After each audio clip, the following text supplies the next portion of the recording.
Hello दोस्तों, learning by doing पे मैं प्रियंका आपका स्वागत करती हूं। और जैसा कि आपके सामने है, ये है एनसीईआरटी हिस्ट्री क्लास 7 का हैंडराइटिंग नोट्स, जो कि एनसीईआरटी के बुक के माध्यम से तैयार किया गया है। मुझे उम्मीद है कि इस बुक के हैंडराइटिंग नोट से काफ़ी हद तक आपको एग्ज़ाम में प्रॉफिट मिलने वाला है। तो इसमें जो अध्याय नंबर 1 में पहला लेसन है, हज़ारों वर्षों के दौरान हुए परिवर्तन का पड़ताल। ठीक है, तो इस टॉपिक में हम आज की वीडियो में बात करने वाले हैं। तो दोस्तों, सबसे पहले जो बात किया गया है इस टॉपिक में, वो है अरब भूगोलवेत्ता अल इदरीसी ने 1154 में दुनिया के मानचित्रों में पहली बार भारतीय उपमहाद्वीप की स्थिति को दर्शाया।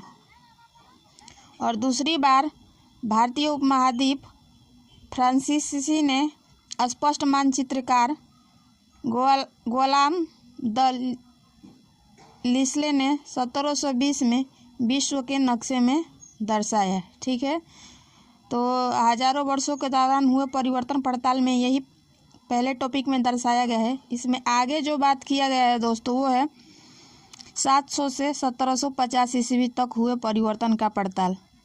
तो इसमें दोस्तों, इसमें शब्दावलियों के जो है भाषा परिवर्तन के बारे में दिया गया है। क्या दिया गया है कि समय के साथ विभिन्न भाषाओं में शब्दावली के अर्थ व्याकरण में बदलाव हुए। जैसे कि हिंदुस्तान, आज हम इसे आधुनिक राज्य भारत के अर्थ में लेते हैं।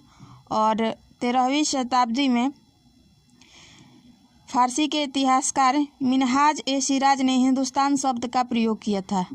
आशय पंजाब, हरियाणा और गंगा यमुना के इलाकों में स्थित था। आगे इसमें बात किया गया दोस्तों, वो है 16वीं सदी के आरंभ में बाबर ने हिंदुस्तान शब्द का प्रयोग किया और इस उपमहाद्वीप में भूगोल, पशु पक्षियों और यहाँ के निवासियों की संस्कृति का वर्णन करने के लिए किया। आगे जो बात किया गया दोस्तों, इसमें बाबर के वर्णन 14वीं सदी में कवि अमीर खुसरो द्वारा प्रयुक्त शब्द हिंद से ही कुछ समान था। आगे इसमें जो बात किया गया है वो विदेश के बारे में। आज इसका अर्थ होता है दोस्तों कि ऐसा व्यक्ति जो भारतीय नहीं हो उसे हम विदेशी कहते हैं। ठीक है, आगे जो बात किया गया है इसमें वो किया गया है इतिहासकार यानी ऐतिहासिक स्रोतों के संदर्भ में परिवर्तन। तो इसमें क्या क्या बात किया गया है, तो दोस्तों इसमें इस कालखंडों के स्रोतों में सिक्कों, शिलालेखों, स्थापत्य यानी भवन निर्माण की कला तथा लिखित सामग्री, परंतु प्रमाणिक लिखित सामग्री की संख्या और विविधता से बढ़ गई है। लोग धर्म ग्रंथ, शासकों के वृत्तांत, संतों के लेखन तथा उपदेश, अर्जी या अदालतों के दस्तावेज, हिसाब, करों और खातों कागजों को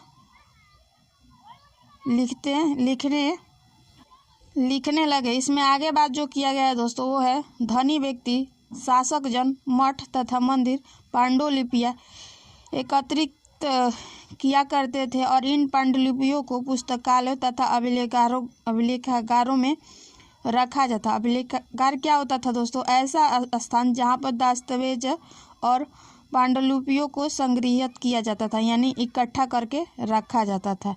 आगे जो बात किया गया है दोस्तों, इसमें जो बात किया गया है दोस्तों, वो है नए सामाजिक और राजनीतिक समूह। तो दोस्तों इसमें जो बात किया गया है ये है नई प्रौद्योगिकी, जैसे सिंचाई में रहट, कटाई में चरखे और युद्ध में अग्नेयास्त्र जो कि बारूद वाले हथियार का इस्तेमाल किया जाता था। खान पान में क्या आया दोस्तों, तो आलू, मक्का, मिर्च, चाय, कॉफी का आगमन हुआ। और इसमें बात किया गया है तो राजपूत का उदय हुआ, जिसमें मराठा, सिख, जाट, अहोम और कायस्थ आदि समूहों ने भी उठाया। आगे इसमें जो बात किया गया दोस्तों, वो है जातीय स्वयं अपने नियम बनाते थे और इसका पालन जाति पंचायत द्वारा कराया जाता था। ठीक है, आगे जो बात किया गया है दोस्तों, वो है क्षेत्र और साम्राज्य के बारे में। तो क्षेत्र के अपने अपने भौगोलिक आयाम हो चुके थे और उनकी अपनी अपनी भाषा, संस्कृति, विशेषताएं स्पष्ट हो गई थी। आगे जो बात किया गया है दोस्तों, वो है चोल, तुगलक, खिलजी और मुगल जैसे बड़े बड़े राज्यों के अंतर्गत कई सारे क्षेत्र आ जाते थे। आगे इसमें बात किया गया है कि दिल्ली के सुल्तान गियासुद्दीन बलबन 1266 से 1287 की प्रशंसा में एक संस्कृत के प्रशस्ति में उसे विशाल साम्राज्य का शासक बताया गया था।